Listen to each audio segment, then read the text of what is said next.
كتبدا القصة ديالنا اخوتي مع هاد الوليد. شوفوا تبارك الله شحال مزيون، ولكن عنده واحد المشكلة كبيرة، هو القراية ما عندوش معاها، وهو مسكين ديما هو الاخر في القسم، ما كيجيب والو، ما كيفوت شي 5 7 في النتيجة ديالو، وصحابو راه ديما كيضحكوا عليه، وهو ديما كيقول لماماه انه ما يقدرش يجيب كتر من 10 حيت راه ما عندوش مع شي حاجة سميتها القراية. ولكن يماه كانت دائما كتشجعو، كتقول له انت غتوصل شي حاجة كبيرة في هاد العالم، غير زيد اجتهد. وبيني وبينكم هذه القصة حقيقية ديال واحد الانسان هكا بدات الطفولة ديالو، وصل شي حوايج اللي ما تقدرش تصورهم، وقدر انه يحقق المستحيل رغم ان الناس كانوا كيتنمروا عليه. والقصة ديالو كتبدا في هذا القسم، ودائما في الامتحان كيجيب 0 1 2، وصحابو ما كاين غير 18 19 20. وواحد البنت ضحكات عليه، قالت له راك ما جبتي والو، ولكن الاستاذة فرحات حيت هاد المرة ولأول مرة غادي يجيب 9 في الامتحان، وبان لها انه هذا تطور كبير في المستوى ديالو. وملي سمعوا التلاميذ هذيك النقطة اللي جاب في القسم بداو كيضحكوا عليه، وملي خرجوا كذلك للساحة زادوا كيضحكوا عليه كتار وكتار، ولاو تابعينه فين ما مشى باش يتنمروا عليه ويحتقروه. وبيني واحد اللحظة طلع عليه الدم بزاف وما قدرش يتحكم في راسو، وكان كيسد الخزانة ديالو، هز هذاك القفل ديال الخزانة وهو يضرب به واحد التلميذ، وبقى هذاك الدري كينزف بالدم. والمدير دغيا عيط للام ديالو وشرح ليها شنو دار ولدها، وقال لها ولدك الا عاود ضرب شي واحد راه غادي نطردوه من المدرسه، وقال لها ولدك راه ما كيقراش وما كيجيبش النقاط مزيان، وزيد عليها يولي يضرب لنا التلاميذ، راه هذا الشيء بزاف. والمشكل ديال التنمر هذا غادي ياثر عليه بزاف، وديما كيقول لماما سونيا انا راني ماشي ذكي وانا ماشي القرايه، ولكن يماه ديما كانت كتشجعه هو واخوه الكبير باش يزيدوا يجتهدوا ويقراو كتار وكتار وانهم اذكياء. وواحد النهار غادي يطلب من ماماه انها تعاونو في قرايته، وقالت له راه انا خاصني نضادر جداد حيت راه ما كنشوفش مزيان. ومن بعد غادي تكتشف بان ولدها حتى هو راه ما كيشوفش مزيان، وهذوك الكلمات الصغار ما كيبانوش ليه، وقررت انها تشري له النضادر. والمفاجاه وهو ان بيني بدا كيجيب نقاط مزيانين في الامتحان ديالو، وحتى في المسابقات ديال الاملاء ولا كيجيب مزيان. ونهار الحد غادي يمشي للكنيسه مع ماماه، ولقى القسيس اللي تما كيعاود واحد القصه محفزه على واحد الطبيب، وبيني بدا كيتخيل راسو انه هو هذاك الطبيب. وملي رجع للدار قال لماماه انا ماما باغي نولي طبيب، ولا تايق في راسو بزاف، وتبدلت العقليه ديالو بشكل كبير جدا. ولكن سونيا ما كانتش فرحانه حيت ولادها مبليين بزاف كيتفرجوا في التلفازه، ومشات تشوف واحد المركز نفسي، وعاودت للطبيب على الخوف ديالها والقلق اللي كتحس بيهم، وقالت ليه انا ما قدرتش نكمل القرايه ديالي وتزوجت في واحد السن صغيره، وكان عندها يلاه 12 عام. وملي تزوجت عرفت بان الراجل ديالها عنده مراه تانية وعنده معاها واحد الولد، وقالت له رغم ذلك بقيت معاه حيت كنت خايفه على التربيه ديال اولادي. وموراها غتعرف كارثه اخرى على الراجل ديالها، وهو انه داخل في تجاره المخدرات، وخافت على الولاد ديالها وطلقات وبدات كتربي ولادها بوحدها. وكان هذا قرار صعيب عليها، ولات كتخدم في الديور باش تصرف على الولاد ديالها، وكانت مخبيه هذه الحقيقه على ولادها. وهذا الشيء كان كيدمر الحاله ديالها النفسيه، والخوف والقلق بداو كياكلوا في الصحه ديالها حتى ولات مريضه بالاكتئاب. والطبيب قال لها انت دابا راه عندك افكار انتحاريه في راسك، وانا كنصحك تبقاي في المصحه شي ايام باش تعالجي. وهي خافت ولكن قررت انها تتبع النصيحه ديال الطبيب. وسونيا جمعت ولادها بجوج وقالت ليهم انا غادي نمشي نزور ديسترويت، وهما خلاتهم عند واحد المراه كبيره في العمر، وطلبت منهم يحفظوا الجداول، وهما ما بغاوش، ولكن ما كان عندهم حتى شي حل اخر. وملي وصلت سونيا للسبيطار غادي تلقى واحد الرساله من عند بيني. كانت هذه الرساله عامره بالاخطاء الاملائيه، ولكن كانت مؤثره بزاف. وسونيا تاثرت بزاف وبقات كتبكي. اما بيني كان مازال كيزيد يحسن المستوى ديالو في القرايه، ولا كيجيب نقاط مزيانه بزاف في الامتحانات ديالو، وضربها بواحد الجريه للدار باش يقولها لخالته سكوت اللي كانت كتهلا فيهم. ولكن غادي يتفاجئ ملي لقى ماماه رجعات للدار وعنقها ورا ليها النقاط ديالو اللي جابو. سونيا فرحات بزاف وعنقات وبقات كتشجعو، وزاد كيتحسن مع الوقت. وهذا الوقت سونيا غادي تلقى الخدمه في واحد الدار ديال واحد السيد مثقف وحنين بزاف، وتصدمات ملي شافت الدار ديالو عامره بالكتب. ورجعات للدار ولقات ولادها كيتفرجوا في التلفازه، وقالت ليهم غادي نفرض عليكم انكم تبقاو تمشوا للمكتبه وتقراو 2 كتوبه في كل سيمانه، وديروا ملخص على هادوك الكتوبه اللي قريتو، وزادت قالت ليهم غتبقاو تفرجوا فقط في 2 ديال البرامج كل سيمانه من بعد ما غتكملوا الفروض ديالكم. والولاد تعصبوا ما عجبهمش الحال، ولكن كيسمعوا لماماهم ومشاو تسجلوا في المكتبه وبداو كيقراو، وحتى في التلفازه بداو كيتفرجوا في برامج تعليميه بحال المسابقات الثقافيه باش يزيدوا يتعلموا اكثر. وهذا الحب الجديد ديال القرايه ولا كيبان دغيا عند بيني. واحد النهار واحد الاستاذ شد واحد الحجره وسول هادوك في القسم، قال لهم واش شي واحد فيكم كيعرفو؟ وما جاوب حتى شي واحد من غير بيني كان متردد واحد شويه. وهذا الحجر هو الاوبسيديان، والاستاذ تفاجأ من المعرفه ديالو وبدا كيشرح للاستاذ كيفاش كيتكون هذا الحجر هذا. والاستاذ تفاجأ من العمق ديال المعرفه ديالو وقال ليه بقى معايا ملي تسالي الحصه. والاستاذ قال له انت عندك واحد العقل قوي جدا، وهذا الشيء شجعو اكثر من اللي سمع هذا الكلام من الاستاذ ديالو. ومع الوقت بيني ولا مجتهد بزاف في القسم وربح المسابقه ديال الاملاء في القسم. والاستاذه كان باين عليها ما كانتش فرحانه، ولكن ما لقات ما دير واضطرت انها تعلن بيني هو الفائز. وباين على هذه القشعوره هذه عنصريه. وفي الحفل المدير ديال المدرسه اعلن بان بيني هو احسن تلميذ في المؤسسه، ويماه وخوه كانوا في الجمهور وكانوا فخورين جدا به. وهذيك القشعوره ديك العنصريه طلعت وشدات الميكروفون وقالت خاص بقيه التلاميذ يحشموا من راسهم حيت فاتهم ولد كحل وربات واحد الام اللي ناهيه بوحدها وفقيره وقدر انه يتفوق عليهم. وللاسف ما قدرتش تشوف القوه والاراده اللي عند بيني وعند ماما، وشافت فقط في اللون الاسود اللي كيميزو ماشي كينقص من القيمه ديالو. والموهبه ديال بيني كانت اكبر من النظره العنصريه ديال هذيك الاستاذه القشعوره. وهذا الشيء اللي وقع صدم سونيا بزاف وخلاها تفكر في تغيير، وبغات ولدها يكون في واحد البلاصه اللي كيقدروا الموهبه وماشي اللون ديال البشره. ودارت المجهود ديالها وسجلته في واحد المدرسه اللي الاغلبيه ديال التلاميذ كحل، ولكن واخا تما واحد تلميذ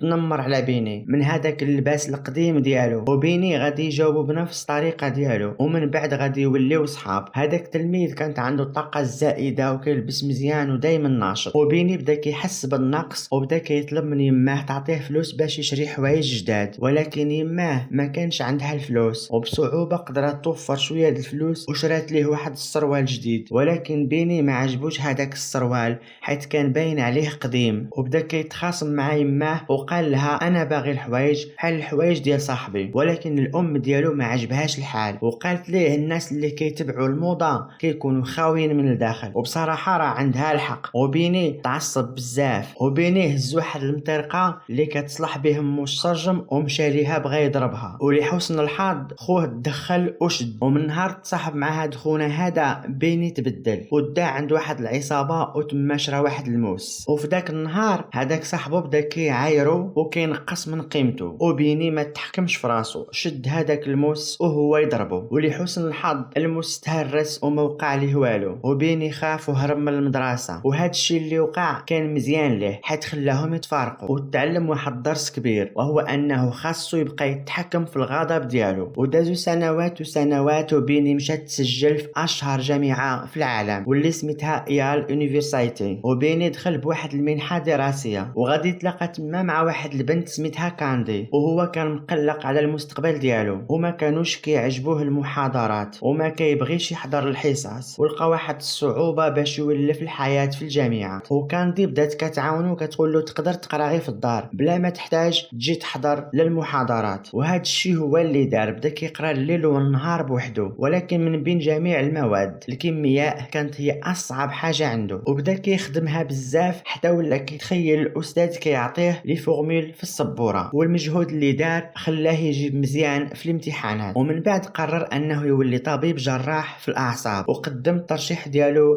لجامعه هوبكنز واللي كتعتبر اعرق مؤسسه في امريكا في مجال الطب. وكانت المؤسسه كتقبل غير 2 طلاب في جراحه الاعصاب، يعني المنافسه كانت على اشدها. وبيني كان مصر وقال بانه ما غادي يتقدم حتى لشي جامعه اخرى، ودار المقابله مع اللجنه وكان واثق من نفسه. وهذه الثقه هذه عجبت الطبيب اللي دار معاه المقابله. وملي سولوه علاش انت باغي تولي جراح ديال الاعصاب، وقال لهم الدماغ عضو غامض وبغيت نكتشف انا هذا الغموض. وقال لهم انا كان امن بان المعجزات كاينه وبغيت نكون انا واحد من هاد المعجزات. والثقه الكبيره في النفس خلات هادوك اللي قدامه ينبهروا به. واخيرا تقبل في جامعه هوبكنز وكمل المسيره ديالو فيها، ولكن ما كانش محبوب عند كل شيء. وواحد الطبيب كبير قال له انت ما راكش استثنائي، وحس بان الكلام ديالو فيه العنصريه، وقال له دابا حيت راك وليتي طبيب دير داك الشيء اللي كنقول لك ديرو. وواحد النهار جات واحد الحاله استثنائيه، وهذاك المريض كان خاصو عمليه جراحيه غير في هذيك الساعه والا غادي يموت، وما كان تما حتى شي طبيب. والدكتور كارسون اللي كان خاصو يكون تما كان مازال ما جا، وهو ما كانش عنده حتى ترخيص انه يدير العمليه، وما كانش قانونيا مؤهل باش يحط يدو على شي مريض، ولكنه خدا القرار وخاطر بالمسار اللي حلم به في الحياه ديالو كامله، ودخل للجراحه واستطاع انه ينقذ الحياه ديال هذاك المريض. ومن بعد غادي يعيط عليه طبيب كارسون اللي مسؤول على هذاك المستشفى، وكان كيظن بيني بانه واقيلا غادي يغوت عليه او انه غادي يعاقبه، ولكن المفاجاه ان هذاك الطبيب شكره بسبب الجرأة ديالو والشجاعه اللي عنده، قدر انه ينقذ هذاك المريض. وواحد النهار غادي يجي عنده واحد الكوبل صغير ومعهم بنتهم اللي كتعاني من نوبات ديال الصرع، والاطباء الاخرين قالوا باللي عندها اعاقه، ولكن هذا الدكتور بيني شاف الامر بطريقه مختلفه وقال لهم هاد البنت خاصها عمليه جراحيه واللي كيتم فيها ازاله واحد الجزء من الدماغ، وهذا الجزء هو اللي مسؤول على نوبات الصرع. ولكن هاد العمليه هذه خطيره بزاف حيث ممكن تسبب الشلل وما يبقاش المريض يتمشى. والدكتور قال لوالديه بان الدماغ البشري وخاصه عند الاطفال عنده واحد القدره كبيره على التكيف، والخلايا السليمه في المخ تقدر تعوض عمل الخلايا المريضه او الميته وترجع كذلك الوظائف العصبيه، ولكن هذا الشيء كيبقى مقامره حقيقيه. وزيد عليها هذا الشيء هذا الدكتور ما عمره ما دار شي عمليه بحال هذه من قبل، ومع ذلك قرر يدخل في تحدي ويجرب ينقذ الحياه ديال هذيك البنت. وفي الليله اللي قبل العمليه كان مقلق بزاف، مشى صلى وطلب من الله يعاونه. وفي الصباح بدا العمليه بشويه وبدا كيخدم بيديه فحال الجراحين الكبار، ودوز واحد المده طويله وفي الاخر سال العمل ديالو. ومن بعد جا الطبيب ديال التخدير وبدا كيجرب يفيق البنت، وكل شيء كان مخلوع وكيتسنى النتيجه، وكل ثانيه كدوز والطفله ما كتعطي حتى شي رده الفعل، ونقلوها للجناح العام والدكتور مازال مخلوع. ودخل والديها وشرح لهم بان الطفله مازال خاصها شويه د الوقت باش انها تقدر تهضر، ولكن فجاه فحال شي معجزه الطفله هضرات وعيطت على ماماها وباباها، والقاعه تصدمات وكل شي فرح. والدكتور استطاع انه يربح اول تحدي من التحديات اللي غادي يواجهها، وهذه الحادثه انتشرت بزاف في الاعلام وكل شي هضر عليها. وفي الندوه الصحفيه وهو واقف حدا والدين هذيك البنت قال لهم الدماغ راه معجزه وهو اللي خلى هذا الشيء انه يوقع. وكانت هذه بدايه قصه نجاح استثنائيه للسيد بيني، وهذه العمليه اللي دار ولات هي الطريقه المعتمده في الحالات الجايه، وبدا كيعيش النجاح في الحياه ديالو المهنيه، ولكن الحياه ديالو الشخصيه ما كانتش بنفس الشكل. ومراته كانت مسكينه حامله وفقدوا الجنين ديالهم، ومشى للدار وهو مكرفص وكيبكي مسكين، ويماه قالت له راك مازال تقدر تنقذ واحد العدد كبير ديال الناس في السبيطار ويقدر يحقق اي حاجه بغاها في الحياه ديالو، ولا غد ليه غادي يمشي للخدمه كيف العاده. واصعب عمليه في المسار ديال الحياه ديالو هي اللي جايه دابا، ومشى لألمانيا بدعوى كمستشار باش يشوف واحد التوأم ملتصق من الراس، والحاله كانت صعيبه بزاف ومعقده. وفي الاول ما بغاش ياخذ القضيه حيت راه فريمون صعيبه، وحيت هو احسن جراح اعصاب ما غيلقاوش محسن منه. وقبل هذاك التحدي وبدا كيقرا ويقلب الليل والنهار وكيوجد للعمليه. والدكتور وجد الفريق ديالو كان معاه 50 شخص، ووجدوا للعمليه وبداو كيديروا التدريبات لساعات باش ما تكون حتى شي غلطه. وهاد الحاله هذه ما فيهاش المجال لحتى شي خطا، وجوج فرق اخرى واجده باش انهم يعتنيوا بكل طفل على حده. وهاد العمليه بدات مع 7:15 دقيقه في 5 شتنبر 1987، والدكتور بيني كانت عنده ساعه واحده باش يكمل هاد العمليه، وإلا فات ساعه كاين احتمال يوقع موت دماغي، وهنا غادي يكون فشل من البدايه، ولكن كيف العاده غادي يساليها في الوقت بالضبط. والعمليه اجماليا سالت بعد 22 ساعه، والدكتور غادي يخرج عند الوالدين وغادي يقول لهم بان العمليه راه معقده عليها بزاف، والحمد لله كانت معجزة ونجحات. وهذه هي قصة بيني، من طفل كيضحكوا عليه الناس ومكلخ في نظر الأطفال وكيتنمروا عليه الأشهر طبيب في العالم. وهذا الشيء علاش خاص الإنسان يثق في راسو ويقرا مزيان واخا ما يكونش كيجيب النقاط مزيانين في الأول. وهنا بغيت نسولكم على هادوك اللي كانوا كيضحكوا عليه في المدرسة فين وصلوا. بغيت نقول لكم ما وصلوا لحتى شي حاجة، بقاو كيتنمروا كيضحكوا على عباد الله هايداك، وكانت هذيك هي خدمتهم، والله يعفو عليهم.